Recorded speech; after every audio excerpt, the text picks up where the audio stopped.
Alors, bonjour à tous. Bonjour. Nous sommes ravis de vous accueillir, Sylvain Borzillot. Vous êtes conservateur au cabinet des monnaies et médailles qui se trouve au sein du service des archives municipales de Marseille. Et ce soir, donc nous sommes mardi 20 avril à 18 heures. Nous ne pouvons malheureusement pas recevoir du public en présentiel. Voilà, et donc nous avons décidé de proposer ce rendez-vous en diffusion numérique, donc sur notre chaîne YouTube, comme nous le faisons depuis quelques mois maintenant. Donc Sylvain Borzillot, merci d'être présent ce soir. Vous allez aborder l'histoire du cabinet des monnaies et médailles. Et en fait, cet événement, cette rencontre se déroule dans un cadre précis qui est donc qui se trouve être les 200 ans du cabinet des monnaies et médailles, qui est donc né en 1821. Tout à fait. Et je précise par ailleurs, en fait, c'est donc le premier rendez-vous que nous proposerons autour de cette commémoration, mais nous ferons une journée d'études au mois de novembre prochain sur le sujet, d'ailleurs un certain nombre d'interventions auront lieu dans ce cadre. Et notamment, nous aborderons, on va dire de façon un peu plus précise et approfondie, l'histoire de l'atelier monétaire de Marseille à travers les époques. Et aussi, nous proposerons, en fait, dans le cadre de cette journée d'études, d'entrevoir, en fait, les enjeux de la valorisation muséale pour les différents cabinets des monnaies et médailles qui sont présents dans un certain nombre de musées français. Voilà, bon, je vous cède la parole assez rapidement et encore merci de votre présence. C'est à vous. Merci. Alors, pour commencer, tout d'abord, j'aimerais revenir sur une petite phrase qui revient très souvent. Marseille, ville antique sans antiquité. Le mot est de Louis Méry, archiviste et bibliothécaire de Marseille dans les années 1840. Cette phrase qui a été souvent répétée à Marseille, une critique sévère qui reflète une réalité, à savoir qu'à Marseille, il n'y a pas de Parthénon, à Marseille, il n'y a pas de Colisée, il n'y a même pas des arènes comme à Nîmes ou à Arles, mais il y a cependant un monument à Marseille qui a traversé les siècles et qui témoigne de l'antiquité de cette ville, c'est sa monnaie. Marseille et la monnaie, c'est en effet une histoire ancienne. La plus ancienne ville de France est également la plus ancienne autorité à avoir frappé monnaie sur le territoire français. Et ceci dès la fin du VIe siècle avant notre ère, soit moins d'un siècle après la fondation de Marseille. Alors, évidemment, il y a eu des interruptions dans la frappe monétaire. Néanmoins, Marseille va frapper de sa fondation jusqu'en 1857, pendant environ 2400 ans, ce qui en fait un des ateliers monétaires les plus pérennes au monde. Et pour cause, frapper monnaie est l'attribut des États indépendants ou des autorités jouissant d'une très large autonomie.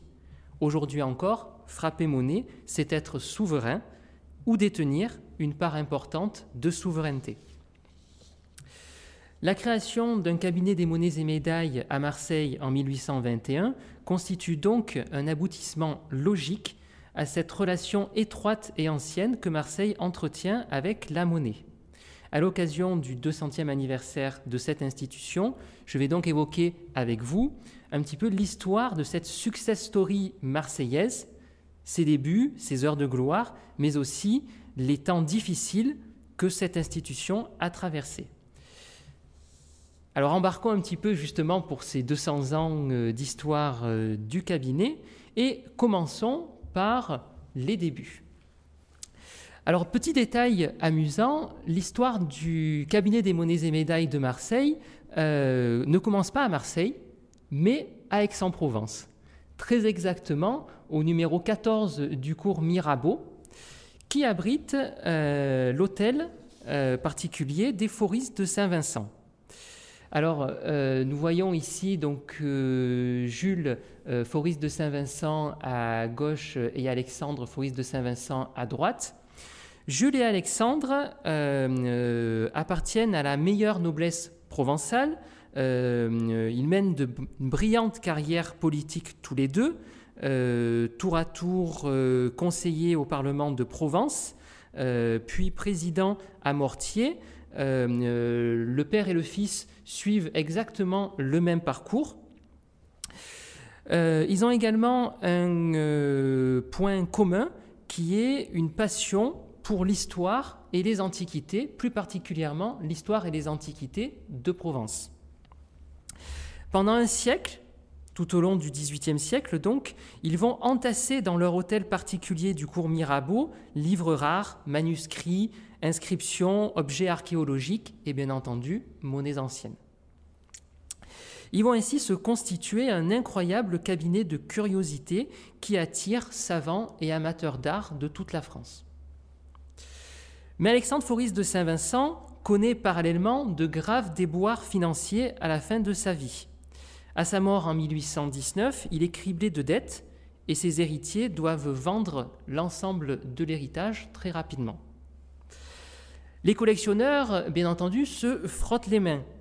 Contrairement à de nombreux cabinets de curiosités rassemblés au XVIIIe siècle, celui des Faurisse de Saint-Vincent n'a pas été saisi durant la Révolution.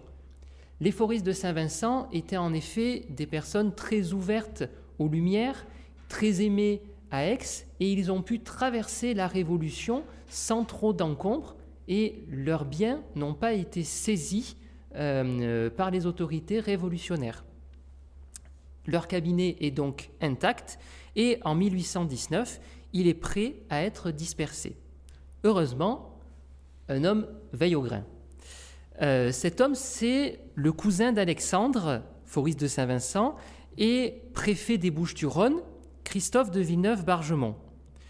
Alors Christophe de Villeneuve-Bargemont connaît bien ses collections, bien entendu, et il va remuer ciel et terre pour empêcher leur dispersion aux quatre vents. Le 20 février 1820, il écrit au ministre de l'Intérieur Élie Decazes pour lui présenter l'affaire, proposer un plan de financement pour un achat public de ses collections et demander son appui auprès du roi. La chance sourit aux audacieux. Alors même que Villeneuve-Bargemont écrit son courrier, le ministre de l'Intérieur est contraint à la démission. Son successeur, c'est Joseph Jérôme Siméon, un Aixois, qui connaît donc bien la richesse des collections du cabinet Faurisse de Saint-Vincent et est parfaitement conscient des enjeux que son achat représente.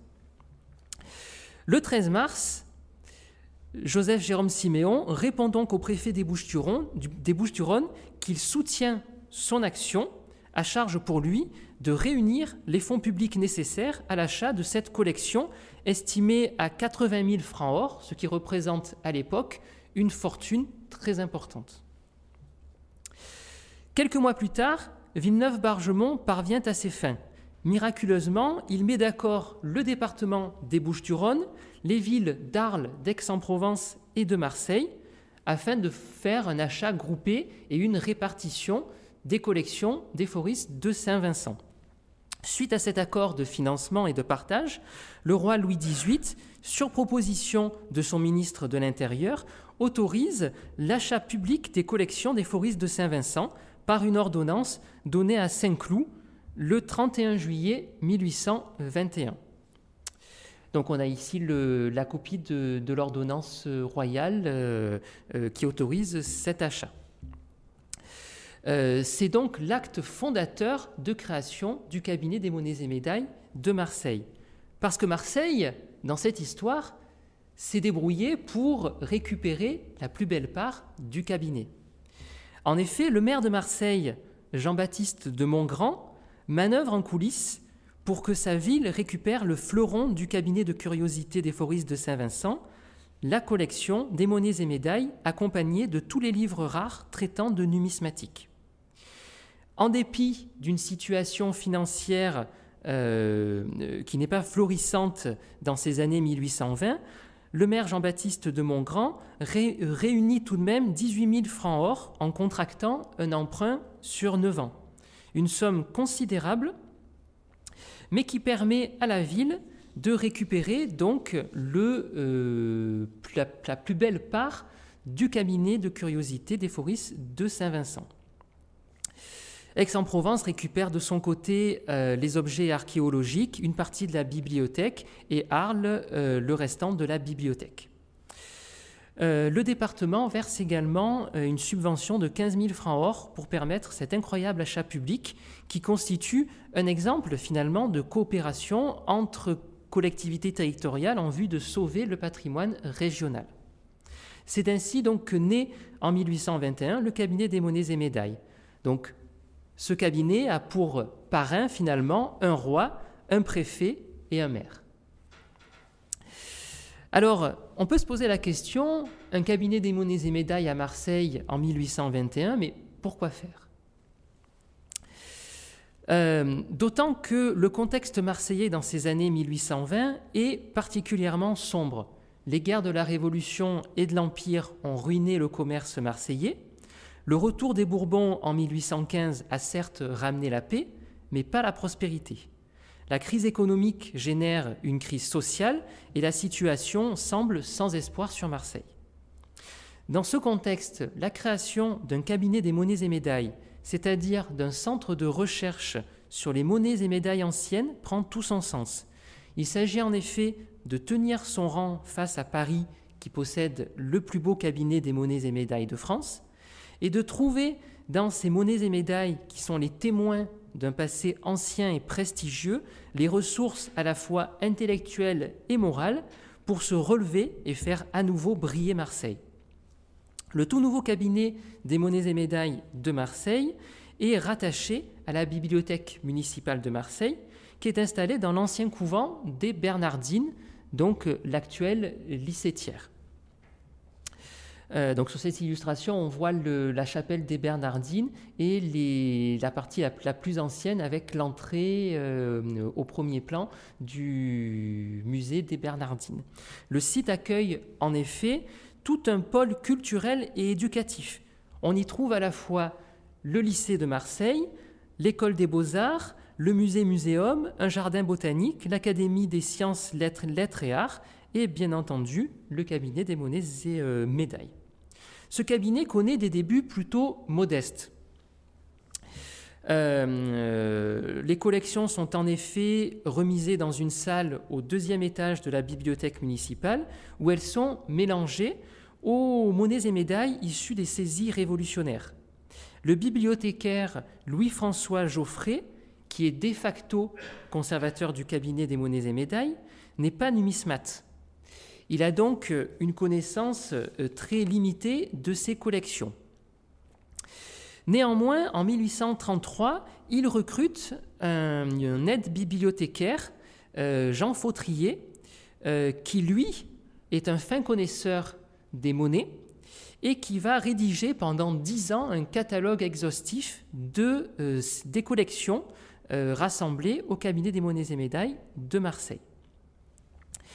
Par ailleurs, les collections sont également exposées et accessibles au public.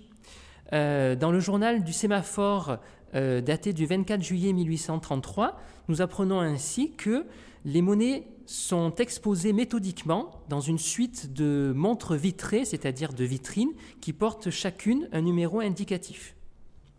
En dépit d'un manque de moyens et de personnel, le cabinet expose donc ses collections au public dès les années qui suivent sa constitution.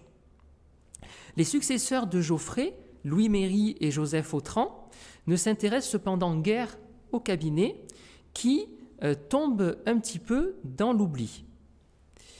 Heureusement, au milieu du XIXe siècle, le vent va tourner et le cabinet va connaître un âge d'or.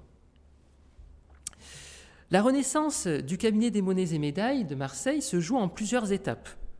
Tout d'abord, en 1854, Baptistin Régnier est nommé à la tête de la bibliothèque municipale et de facto du cabinet. Ce n'est pas un numismate et il ne s'intéresse pas particulièrement au cabinet. Entre alors en scène Adolphe Carpentin, un militaire à la retraite, qui lui est numismate et qui s'intéresse particulièrement aux collections du cabinet de Marseille et souhaite les étudier. Quelques mois plus tard, le 4 août 1855, le maire de Marseille, Jean-François Honorat, crée par arrêté municipal la commission consultative du cabinet des monnaies et médailles, chargée d'assister le conservateur de la bibliothèque municipale dans la gestion du cabinet. Le 18 octobre 1856, la commission consultative demande au maire de Marseille de nommer Adolphe Carpentin conservateur du cabinet des monnaies et médailles, ce qui est aussitôt validé. Adolphe Carpentin devient ainsi conservateur du cabinet des monnaies et médailles et peut se plonger dans le classement des collections du cabinet et développer l'ensemble de ses collections. L'année 1857 marque un tournant. Cette année-là, en effet, l'atelier monétaire de Marseille ferme définitivement ses portes. Suite à la mécanisation de la frappe monétaire, il n'y a plus besoin en France de plusieurs ateliers monétaires et les ateliers monétaires en dehors de Paris ferment petit à petit et en 1857, c'est le tour de celui de Marseille. On met ainsi fin à 2400 ans de frappe monétaire à Marseille. Dans ce contexte, le maire de Marseille, Jean-François Honorat, refonde le cabinet des monnaies et médailles de Marseille avec cet objectif que le cabinet devienne le conservatoire de l'histoire de la frappe monétaire à Marseille, un lieu de mémoire donc pour tous les Marseillais. Dans ce cadre, une galerie d'exposition est mise à disposition du cabinet des monnaies et médailles, toujours au couvent des Bernardines, et inaugurée le 24 octobre 1857 par le maire Jean-François Honorat. Au cours de ces années 1850, le cabinet a donc, si je puis dire, repris du poil de la bête. Désormais, il est prêt à accueillir celui qui sera le plus célèbre conservateur de ce cabinet, Joseph Laugier. Alors, Joseph Laugier, c'est un personnage incontournable dans l'histoire du cabinet des monnaies et médailles de Marseille. Il est d'origine modeste, son père est coutelier, il est natif de Toulon. C'est un garçon qui est doué pour le dessin et qui s'intéresse dès son enfance aux monnaies anciennes. Seulement voilà, la nécessité va le pousser à intégrer une école de marine d'où il sort mécanicien. À ses 18 ans, il s'engage dans la marine nationale et pendant 7 ans, il va sillonner la Méditerranée, participant notamment à la guerre de Crimée. De retour en France en 1856, il quitte la marine nationale et s'installe à Marseille dans l'idée de vivre de ses passions, à savoir le dessin, la numismatique et l'héraldique. Son coup de crayon le fait remarquer par l'archiviste de Marseille, Louis Blancard, qui le présente à Adolphe Carpentin, donc conservateur du cabinet des monnaies et médailles. Carpentin est séduit par les dessins très précis de Laugier et il le recrute en 1860 au cabinet. Laugier va donc travailler pendant 10 ans en tant qu'assistant de Carpentin et en 1870, Laugier devient à son tour conservateur du cabinet des monnaies et médailles de Marseille.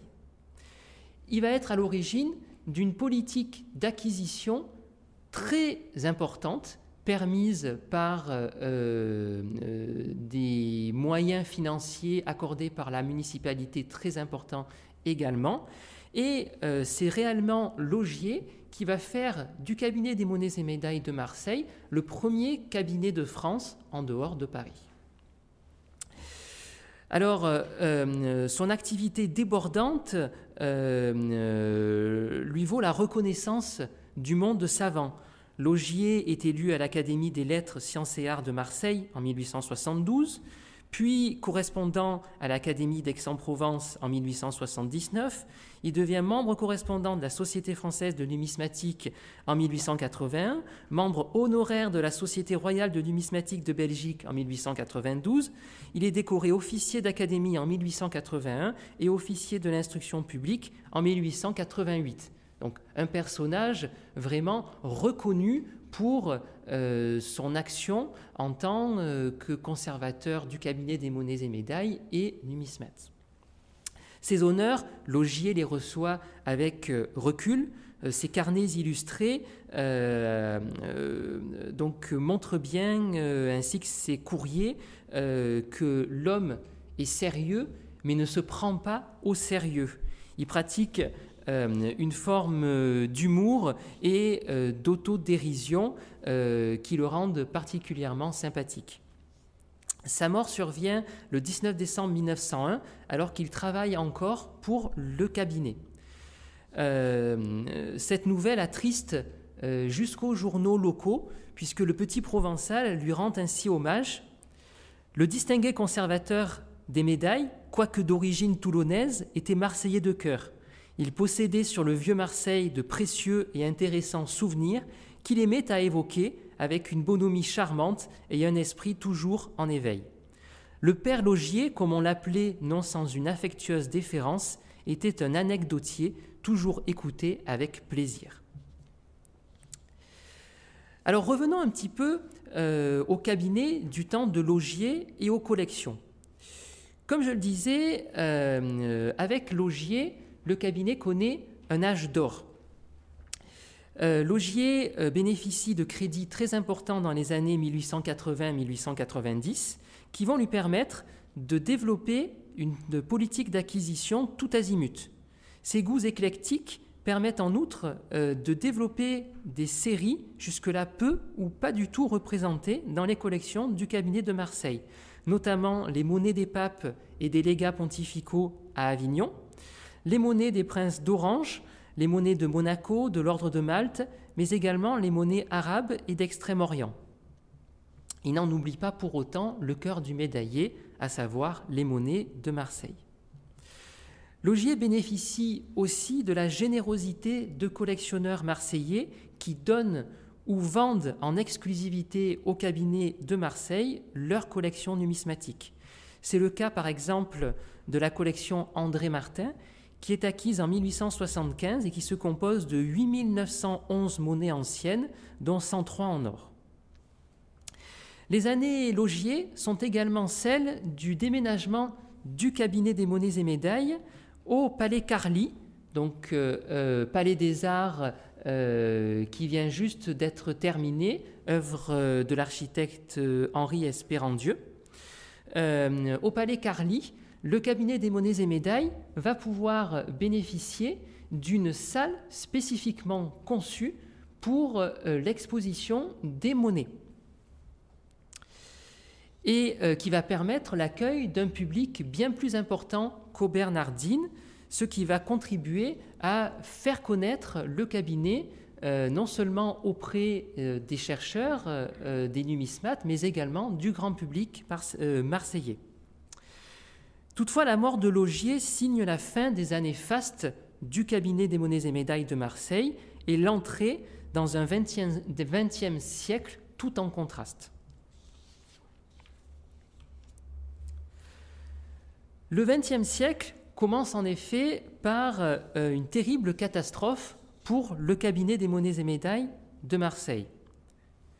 Dans la nuit du 20 au 21 novembre 1902, la quasi-totalité des monnaies d'or du cabinet sont volées, soit 683 monnaies. Alors la presse en parle, il y a un écho national à cette affaire. L'enquête révèle que les voleurs sont passés par le square de la rue de la Bibliothèque, ont escaladé la façade du bâtiment, puis sont montés sur le toit où ils ont enlevé des tuiles, scié une poutre afin de se glisser dans les combles du palais Carly, et de là, rentrer dans le palais, se présenter devant la porte du cabinet close, où ils pratiquent une ouverture dans la porte afin de se glisser à l'intérieur du cabinet et de forcer la plupart des vitrines d'exposition. Ce vol n'est pas le premier au cabinet de Marseille. Déjà en 1882 et 1887, des monnaies avaient été volées par des visiteurs mal intentionnés. Laugier et son successeur Gustave Martin avaient signalé à la municipalité le besoin d'un gardiennage plus efficace au cabinet. De fait, en 1902, un seul gardien s'occupe la nuit de la surveillance de l'ensemble du palais Carly, ce qui est évidemment insuffisant. S'il n'est pas le premier, le vol de 1902 est le plus grave car il ampute le cabinet de Marseille de ses plus belles monnaies, en particulier de son écu d'or de Saint-Louis, dont il ne reste aujourd'hui que 7 exemplaires, de 2 augustales de Charles Ier d'Anjou-Naples et d'une rare monnaie papale du légat d'Avignon Antoine Barberini. Alors ce vol s'inscrit dans une série de vols commises dans les musées de France et à Marseille également dans ces années 1900. Dans son édition du 21 novembre 1902, le Petit Marseillais fait amèrement remarquer, je cite, « Des gardiens surveilleront à l'avenir le musée numismatique. Il y a là-dessus un proverbe provençal qui définit très bien la situation. On ferme les tables quand l'âne s'est échappé. » Si quelques monnaies sont retrouvées dans les semaines qui suivent, le gros des monnaies volées disparaît totalement. Comble de malheur, les collections du cabinet de Marseille n'étaient plus assurées depuis quelques années par mesure d'économie. Son conservateur Gustave Martin n'a donc même pas la possibilité de racheter des monnaies équivalentes pour reconstituer une collection de monnaies d'or. 2 autres vols importants suivent en 1936 et 1937 qui achèvent de dépouiller le cabinet de ses dernières monnaies d'or. Et comme en 1902, l'histoire tristement se répète. La ville se décide après le vol de 1937 à acheter le coffre-fort. Une fois de plus, on ferme les tables quand l'âne s'est échappé. Les monnaies volées ne sont ni retrouvées ni remplacées. La ville ne donne pas au cabinet les moyens financiers pour reconstituer les collections volées par d'importants achats. Le manque de moyens est en effet le lot du cabinet des monnaies et médailles pendant la majeure partie du XXe siècle. Aucun des successeurs de Laugier n'aura jamais les mêmes subsides que lui. La Première Guerre mondiale marque une cassure supplémentaire. Le conflit sonne en effet le glas de la grande bourgeoisie cultivée et soucieuse de montrer son implication dans la vie publique en faisant régulièrement des dons prestigieux aux institutions patrimoniales. Dans ce contexte, le cabinet vivote entre les mains des successeurs immédiats de Joseph Laugier. Le premier de ses successeurs, c'est Gustave Martin, qui est graveur de profession. Il est entré au cabinet des monnaies et médailles en 1889 et a été formé par Laugier lui-même. Il devient donc conservateur du cabinet des monnaies et médailles de Marseille en 1902, après le décès de son maître. Par manque de moyens et goût personnel, c'est un médailleur de formation, il oriente les acquisitions du cabinet des monnaies et médailles plutôt vers les médailles, qui sont des objets commémoratifs monétiformes, particulièrement les médailles frappées pour Marseille et pour la Provence. Ces médailles ont l'avantage d'être généralement moins chères, mais également d'être plus rarement collectionnées. Après le départ de Gustave Martin en 1924, la direction du cabinet des monnaies et médailles est confiée au directeur de la bibliothèque municipale, Joseph Billou. On en revient donc à la situation qui était celle du cabinet en 1821, c'est-à-dire que le directeur de la bibliothèque municipale fait également office de directeur du cabinet des monnaies et médailles, ce qui signe un certain désintérêt de la ville pour son musée numismatique. Joseph Billou est archiviste paléographe de formation. Il découvre Marseille à l'occasion d'un stage aux archives départementales des Bouches-du-Rhône en 1913-1914. Pendant la Première Guerre mondiale, il est mobilisé, il combat sur le front, il est décoré de la Croix de guerre. C'est un passionné de l'histoire de la Provence et dès qu'il le peut, il vient à Marseille où il prend la direction donc de la bibliothèque municipale. Il s'intéresse de facto aux collections du cabinet des monnaies et médailles de Marseille. Il participe en 1924 à la création de l'Institut historique de Provence. Sans grands moyens financiers et humains, il organise au Palais Carly des expositions destinées à valoriser les collections de la bibliothèque et du cabinet de Marseille. Néanmoins, il a peu de temps à consacrer au cabinet des monnaies et médailles de Marseille. Un chiffre est éloquent. Sur les 272 publications qu'il a faites tout au long de sa carrière à Marseille, seuls 4 articles concernent les collections du cabinet des monnaies et médailles de Marseille. Nommé directeur des archives municipales en 1948, il continue à s'occuper du cabinet des monnaies et médailles qui reste rattaché à la bibliothèque municipale. Reconnu et décoré pour son travail, la mort le surprend à son poste en 1963.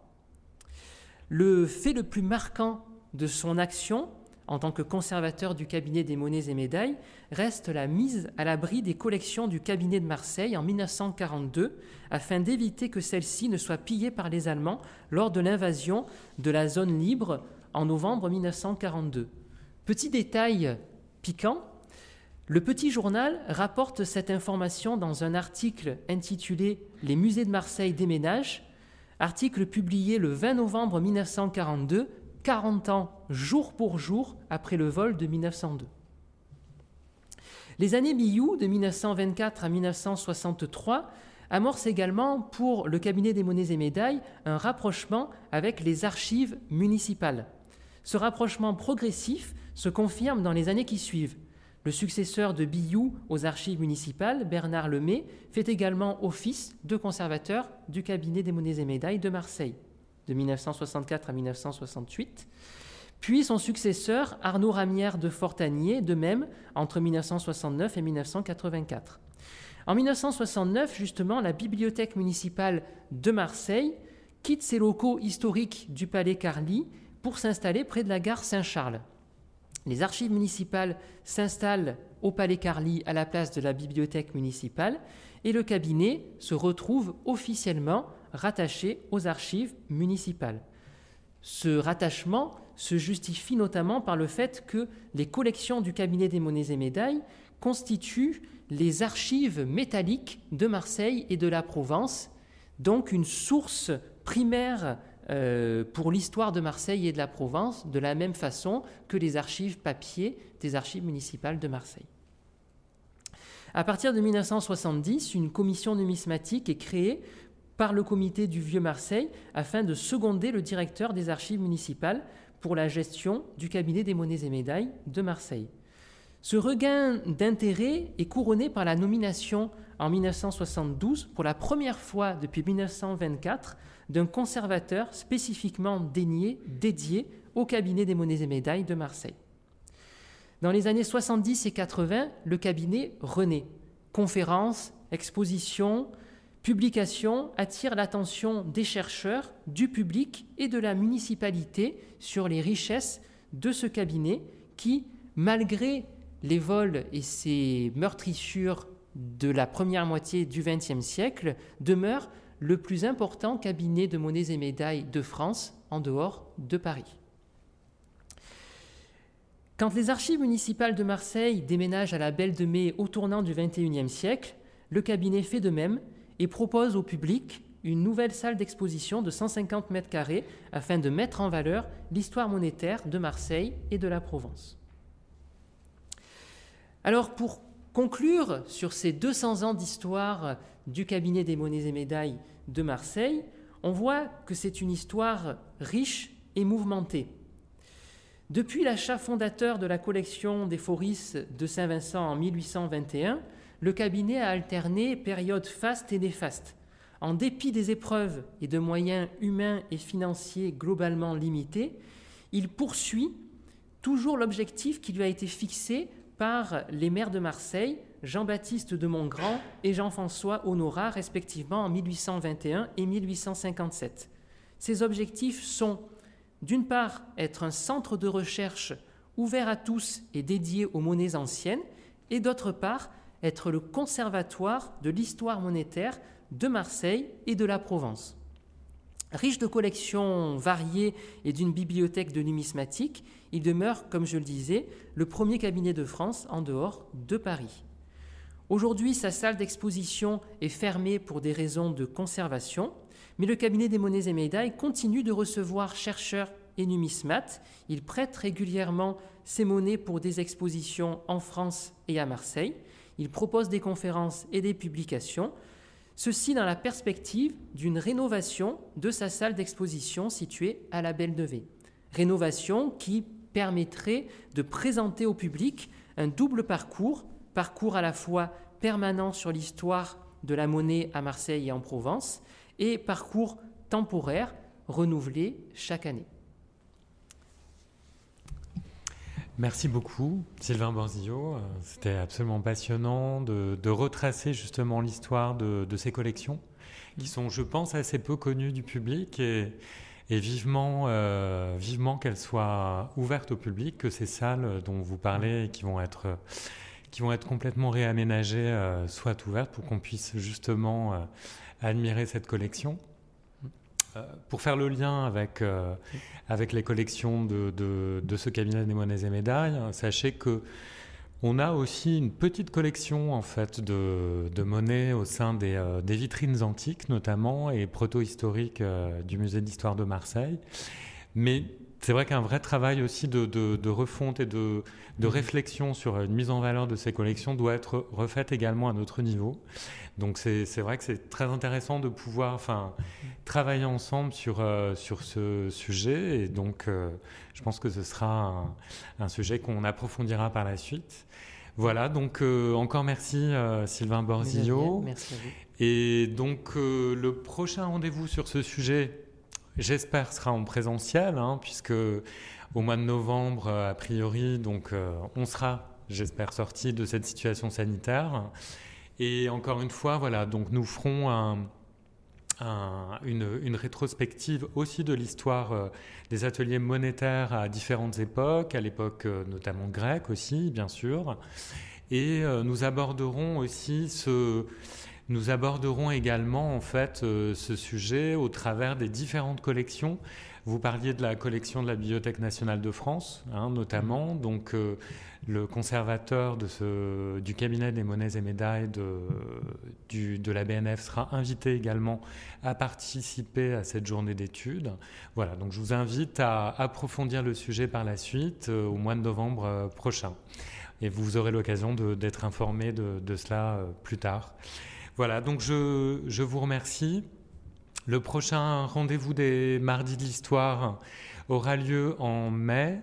Il sera proposé en fait par Annick Riani, qui est historienne au sein du pôle archéologie du musée d'histoire de Marseille. Donc la prochaine conférence portera sur le thème des pollutions, des différentes pollutions à Marseille au cours du 19e siècle, et abordera justement les nuisances olfactives liées aux industries, liées à différents services aussi, quelque part, que Marseille connaît au 19e siècle et au début du 20e siècle. Donc un sujet aussi assez passionnant. Voilà, donc je vous invite à participer à notre prochain rendez-vous, et à très bientôt. Encore merci Sylvain Borzillo.